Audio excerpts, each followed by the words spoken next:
So మీరు అంటున్నారు గ్రామీణాభివృద్ధిని పరిపుష్టం చేయాలనేసి, కానీ సీఎం అంటే రేవంత్ రెడ్డి సీఎం అయ్యాకే వాళ్ళ అన్నదమ్ములు కానీ వాళ్ళ బంధువులు కానీ వీళ్ళందరి పెత్తనం బాగా పెరిగిపోయింది.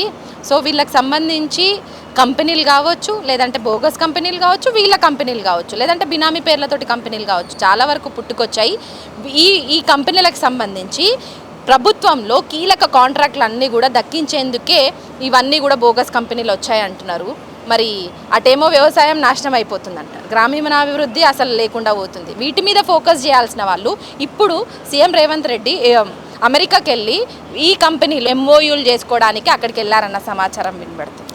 సో దీని విషయంలో మీరు ఏం చెప్తారు? అంతే కదా, నిజాం ఇక్కడ నవాబుగా ఉంటే నిజాం ఫ్యామిలీలే, నిజాం ఫ్యామిలీ లేదా పాయిగాలు రక్త సంబంధికులు, నిజాం రక్త సంబంధికులదే పెరగాలి, అంతే కదా, ఇంకెవరిది ఉండొద్దు.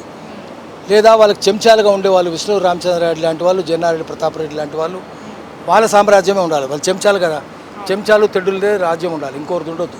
చెంచాగిరి తెడ్డుగిరి చేసేటోళ్ళు ఎవరో వాళ్ళదే ఉంటుంది, అంతే తప్ప. ఇప్పుడు కూడా అంతే, ఫ్యామిలీయే కదా, కాంగ్రెస్ అంటే ఫ్యామిలీ, ఢిల్లీలో ఫ్యామిలీయే, ఇక్కడ ఫ్యామిలీయే. అందుకని చంద్రబాబుది కూడా ఫ్యామిలీయే, అంత ఫ్యామిలీలదే ఉంటుంది. అందుకని దేశంలో ప్రజాస్వామ్యం లేదు, ఫ్యామిలీ రాజ్యమే ఉంటున్నది, కుటుంబ రాజ్యమే ఉంటున్నది.